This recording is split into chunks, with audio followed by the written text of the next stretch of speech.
സമൃദ്ധമായ പുൽമേടുകൾക്കിടയിൽ സ്ഥിതി ചെയ്യുന്ന ശാന്തമായ ഒരു ഗ്രാമത്തിൽ മിറ എന്നു പേരുള്ള ഒരു സെൻഗുരു ജീവിച്ചിരുന്നു. ജീവിതത്തെയും ബഹുമാനത്തെയും കുറിച്ചുള്ള അഗാധമായ പഠിപ്പിക്കലുകൾക്ക് പേരുകേട്ട അവൾ സാർവത്രിക പ്രശംസ തേടുന്നവർക്ക് വഴികാട്ടിയായി. ഒരു ദിവസം എല്ലാവരിൽ നിന്നും ബഹുമാനം നേടാൻ കഴിയുന്ന രഹസ്യങ്ങൾ പഠിപ്പിക്കാൻ ആകാംക്ഷയോടെ അക്കി എന്ന ഒരു ശിഷ്യൻ അവളെ സമീപിച്ചു. മാസ്റ്റർ മീര, അക്കി ചോദിച്ചു, എങ്ങനെയാണ് ഒരാൾക്ക് സാർവത്രിക ബഹുമാനം നേടാനാകുക? മറ്റുള്ളവരിൽ നിന്ന് പ്രശംസയും ആദരവും തേടുന്നതിൻ്റെ രഹസ്യങ്ങൾ എന്തൊക്കെയാണ്? ശാന്തമായ വെള്ളത്തിൻ്റെ വ്യക്തത ഉൾക്കൊള്ളുന്ന കണ്ണുകളോടെ മീര മാസ്റ്റർ ചിന്താപൂർവം തലയാട്ടി. ബഹുമാനം കൽപ്പിക്കപ്പെട്ടിട്ടില്ല. അത് ശ്രദ്ധാപൂർവമായ പ്രവർത്തനങ്ങളിലൂടെയും യഥാർത്ഥ ഗുണങ്ങളിലൂടെയും നേടിയെടുക്കുന്നു. ജീവിതത്തിൻ്റെ സാർവത്രിക ബഹുമാനത്തിലേക്ക് നിങ്ങളെ നയിക്കുന്ന 10 രഹസ്യങ്ങൾ ഞാനിപ്പോൾ പറയാം. 1. സഹാനുഭൂതി പരിശീലിക്കുക. അക്കി, സഹാനുഭൂതിയോടെ സാർവത്രിക ബഹുമാനത്തിലേക്കുള്ള നിങ്ങളുടെ യാത്ര ആരംഭിക്കുക. മറ്റുള്ളവരുടെ ഷൂസിൽ നിങ്ങളെ തന്നെ ഉൾപ്പെടുത്തുക. അവരുടെ സന്തോഷങ്ങളും സങ്കടങ്ങളും മനസ്സിലാക്കുക.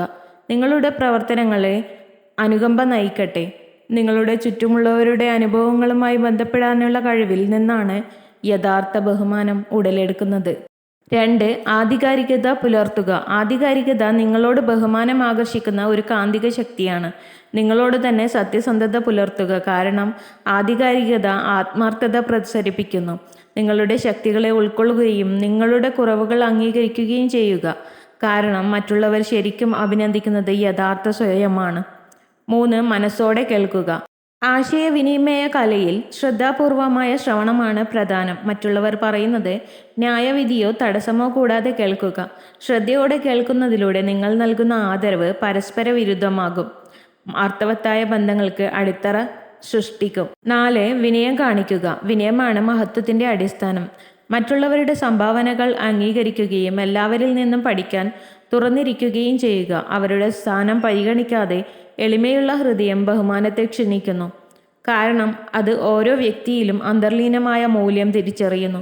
5. സമഗ്രത പ്രകടിപ്പിക്കുക. സമഗ്രതയാണ് ആദരവിൻ്റെ മൂലക്കല്ല്. നിങ്ങളുടെ പ്രവൃത്തികൾ നിങ്ങളുടെ മൂല്യങ്ങളുമായി ഒത്തുചേരട്ടെ. നിങ്ങളുടെ ഇടപാടുകളിൽ സത്യസന്ധതയും തത്വവും പുലർത്തുക. കാരണം സത്യസന്ധതയുള്ള ഒരു വ്യക്തി ചുറ്റുമുള്ളവരിൽ നിന്ന് പ്രശംസയും വിശ്വാസവും കൽപ്പിക്കുന്നു. 6. ക്ഷമ നട്ടുവളർത്തുക. വെല്ലുവിളികൾക്കും തെറ്റിദ്ധാരണകൾക്കും എതിരെ ക്ഷമ ശീലിക്കുക. ആവേശത്തോടെ പ്രതികരിക്കാതെ സാഹചര്യങ്ങളെ വികസിക്കാൻ അനുവദിക്കുക. സഹിഷ്ണുത ബഹുമാനം നൽകുന്ന ഒരു പുണ്യമാണ്. കാരണം അത് പ്രതികൂല സാഹചര്യങ്ങൾക്കിടയിലും ശക്തിയും സംയമനവും പ്രതിഫലിപ്പിക്കുന്നു. 7. പ്രതീക്ഷിക്കാതെ സഹായം വാഗ്ദാനം ചെയ്യുക. പകരം ഒന്നും പ്രതീക്ഷിക്കാതെ ഒരു സഹായഹസ്തം നീട്ടുക. യഥാർത്ഥ ഔദാര്യം ഹൃദയത്തിൽ നിന്നാണ് വരുന്നത്. നിസ്വാർത്ഥമായ കാരുണ്യപ്രവൃത്തികൾ പ്രശംസ വളർത്തുന്നു. നിഗൂഢ ലക്ഷ്യങ്ങളില്ലാതെ മറ്റുള്ളവരെ സഹായിക്കുമ്പോൾ ആദരവ് സ്വാഭാവികമായും പിന്തുടരുന്നു. കൃതജ്ഞത പരിശീലിക്കുക. പ്രതിദിന പരിശീലനം എന്ന നിലയിൽ കൃതജ്ഞത വളർത്തിയെടുക്കുക. മറ്റുള്ളവരുടെ സംഭാവനകളെ അംഗീകരിക്കുകയും നന്ദി പ്രകടിപ്പിക്കുകയും ചെയ്യുക. നന്ദിയുള്ള ഹൃദയം പോസിറ്റിവിറ്റിയും അഭിനന്ദനവും പ്രസരിപ്പിക്കുന്നു. ബഹുമാനം തഴച്ചു വളരുന്ന ഒരു അന്തരീക്ഷം സൃഷ്ടിക്കുന്നു. 9. തുറന്ന മനസ്സുള്ളവരായിരിക്കുക. ചിന്തയുടെ വൈവിധ്യം സ്വീകരിക്കുക. തുറന്ന മനസ്സുള്ളവരായിരിക്കുക. മറ്റുള്ളവരുടെ കാഴ്ചപ്പാടുകൾ നിങ്ങളുടേതിൽ നിന്ന് വ്യത്യസ്തമാണെങ്കിലും അവരെ ബഹുമാനിക്കുക.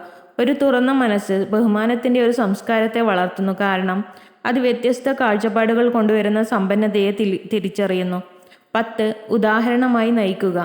അവസാനമായി ജീവിതത്തിൻ്റെ എല്ലാ മേഖലകളിലും മാതൃകയായി നയിക്കുക. മറ്റുള്ളവരിൽ നിന്ന് നിങ്ങൾ കാണാൻ ആഗ്രഹിക്കുന്ന ഗുണങ്ങൾ പ്രകടിപ്പിക്കുക. നിങ്ങളുടെ പ്രവർത്തനങ്ങൾ പ്രചോദിപ്പിക്കുകയും ബഹുമാനത്തിന് ഒരു മാനദണ്ഡം നിശ്ചയിക്കുകയും ചെയ്യും. ഇത് നിങ്ങളുടെ കമ്മ്യൂണിറ്റിയിൽ അലയടി സൃഷ്ടിക്കും. മാസ്റ്റർ മീര ഈ തത്വങ്ങൾ പങ്കുവച്ചതിനാൽ അക്കി ജ്ഞാനത്തെ ഒരു സ്പോഞ്ച് പോലെ ആഗിരണം ചെയ്തു. സെൻ മാസ്റ്റർ തുടർന്നു, ബഹുമാനം ഒരു ലക്ഷ്യസ്ഥാനമല്ല, അതൊരു യാത്രയാണ്. ഈ രഹസ്യങ്ങൾ ഉൾക്കൊള്ളുക. മനസ്സോടെയുള്ള ജീവിതത്തിൻ്റെ സ്വാഭാവിക ഫലമായി നിങ്ങൾ സാർവത്രിക പ്രശംസ കണ്ടെത്തും. ഇപ്പോൾ പ്രബുദ്ധനായ അക്കി കൃതജ്ഞത പ്രകടിപ്പിക്കുകയും ഈ പഠിപ്പിക്കലുകൾ തൻ്റെ ജീവിതത്തിൽ ഉൾപ്പെടുത്താൻ തയ്യാറായി മാസ്റ്റർ മീരയുടെ സാന്നിധ്യം ഉപേക്ഷിക്കുകയും ചെയ്തു. ഗ്രാമത്തിൽ തിരിച്ചെത്തിയ അക്കി മാസ്റ്റർ മീരയുടെ ജ്ഞാനം പ്രയോഗിക്കാൻ തുടങ്ങി. അവൻ സഹാനുഭൂതി പരിശീലിച്ചു, ശ്രദ്ധാപൂർവം ശ്രദ്ധിച്ചു, ആശയവിനിമയത്തിൽ വിനയം കാണിച്ചു. സമഗ്രത അദ്ദേഹത്തിൻ്റെ മാർഗനിർദ്ദേശ തത്വമായി മാറി. വെല്ലുവിളികളെ അഭിമുഖീകരിക്കുമ്പോൾ അദ്ദേഹം ക്ഷമയെ ശീലിച്ചു. നിത്യജീവിതത്തിൽ കൃതജ്ഞതയും തുറന്ന മനസ്സും നട്ടുവളർത്തിക്കൊണ്ട് അക്കി തിരിച്ചൊന്നും പ്രതീക്ഷിക്കാതെ സഹായം വാഗ്ദാനം ചെയ്തു. മറ്റുള്ളവരിൽ താൻ കാണാൻ ആഗ്രഹിച്ച ബഹുമാനത്തിൻ്റെ ഗുണങ്ങൾ പ്രകടമാക്കിക്കൊണ്ട് അദ്ദേഹം മാതൃകാപരമായി നയിച്ചു. അക്കിയുടെ രൂപമാറ്റം ശ്രദ്ധിക്കപ്പെടാതെ പോയില്ല. സഹഗ്രാമീണർ മറ്റുള്ളവരിൽ നിന്ന് അദ്ദേഹം നേടിയെടുത്ത യഥാർത്ഥ ബഹുമാനം നിരീക്ഷിക്കുകയും അവൻ്റെ മാർഗനിർദ്ദേശം തേടുകയും ചെയ്തു. ഇപ്പോൾ സെൻ ആദരവിജ്ഞാനത്തിൻ്റെ വിളക്കുമാടമായാക്കി മാസ്റ്റർ മീരയുടെ പഠിപ്പിക്കലുകൾ മറ്റുള്ളവരുമായി പങ്കിട്ടു.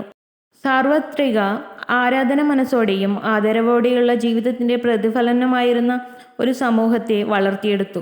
മീര അവളുടെ വാക്കുകളുടെ അലയൊലികൾ നിരീക്ഷിച്ചു, അംഗീകാരത്തോടെ തലയാട്ടി. സെൻ ജ്ഞാനത്തിൻ്റെ തത്വങ്ങൾ ആദരിക്കപ്പെടുന്ന ഒരു സങ്കേതമായി ഈ ഗ്രാമം മാറി.